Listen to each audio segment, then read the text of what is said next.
Okay, so welcome to the wonderful world of carbonyl chemistry.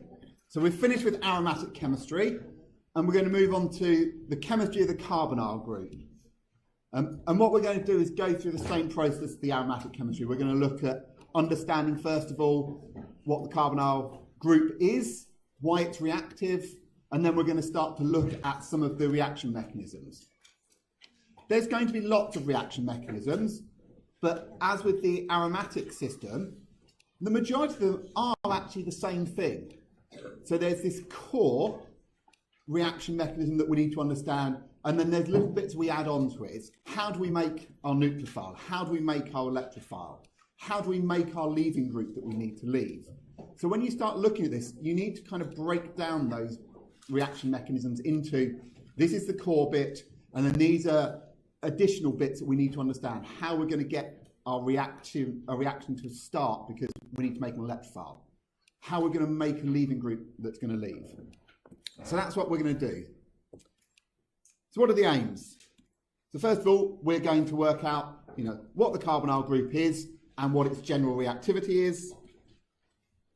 We're then going to understand how different nucleophiles can react with the carbonyl group.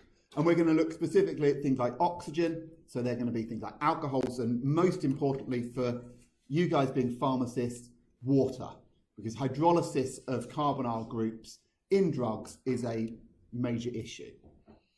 We're going to look at things like hydrides, and we're going to look at things like carbon and nitrogen. I've also got sulfur on this because there are some drugs that contain sulfur groups, so we need to just be aware of those.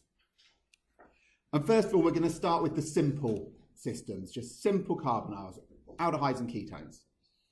We're then going to do exactly the same thing, but we're going to look at some more complicated ones, things like esters and amides. These are the ones that are really relevant to you as pharmacists. It's hydrolysis of amides, for example, that stop penicillins from working. And then finally, we're going to have an understanding of the difference in reactivity of different carbonyl groups. The idea that when you look at lots of drug molecules, they don't just have one carbonyl group, they have more than one. So some might have a ketone and a carboxylic acid in it. Which one is going to react first if it's going to react? Okay, so let's look at the simplest carbonyl you can possibly get. And that is formaldehyde. Okay, so here it is, simplest one. You've got a carbon atom in the middle, you've got an oxygen, and then you've got two hydrogens coming off of it. And this is the simplest carbonyl group you can get. The key things to notice is that the carbon is sp2 hybridized. It's got three other things attached to it. Go back to Dr. Allman's lectures. You've got three other atoms attached to it, and it's got this double bond to the oxygen. So that means it's going to have a trigonal planar geometry. And if you remember when we did the structure and function, we were looking at amides, which had a carbonyl bond, and we said they are planar as well. So this is the reason that carbon, sp2 hybridized, therefore it's planar. And it's nice to know that even the simplest carbonyl, at one point, this was a drug in its own right. So it was used, formaldehyde was used to treat things like warts and verrucas. And there are lots of different carbonyl functional groups. And I know that you've all memorized, you've all learnt your functional groups because Dr. Allman told me to tell you, that she told you, learn all your functional groups and Dr. Brazier will be so impressed. So, shall we see, who wants to tell me what the first one is? Any suggestions? Shout out if you think you know what this one is. Aldehyde, excellent, you are impressing me. How about the one in the middle here? Carboxylic acid. Wow, you actually listened to her. That's great. Yeah, we've got aldehydes, we've got ketones, we've got carboxylic acids, we've got esters, we've got amides. Those are the ones that are really important from a drug perspective. Okay, they're the ones that you will see commonly in lots of different drug molecules. The other two, so here we have what we would call an acid chloride, and at the bottom we have something that's called an anhydride. Now those ones are less important in terms of drug structure, but more important in terms of reactivity. We use these ones to help us make some of the other functional groups and the other carbonyl groups we're interested in. So we will look at the reactivity of those a little bit later on, but it's the things like the esters and the amides that you really need to make sure you know. Okay, so the most important thing about the carbonyl group is it's got polarization. Okay, so the electron density in a carbonyl, in a carbon double bonded to oxygen, is not equally split between the carbon and the oxygen. So that leads to dipoles, it leads to bond polarization. So the most important thing is oxygen is more electronegative than carbon. I've said things about electronegativity before, and those of you that might be looking at me saying, I have no idea what that means, you really need to go away and understand it. Okay? But you don't have to understand everything about electronegativity. What you need to know is the kind of relationship between the common atoms that you're going to see. So you need to understand carbon and hydrogen, oxygen and nitrogen, sulfur maybe, and the halogens. You know, they are the key ones that you will see in drug molecules. They are the key ones that are going to lead to differences in the electron density in a bond. So they're the ones that you have to know. You know, which one is most electronegative, which one is least electronegative. When are they similar to each other? Okay, so if we look at the carbonyl carbon, or the carbonyl bond, let's just change to the pen. Pen.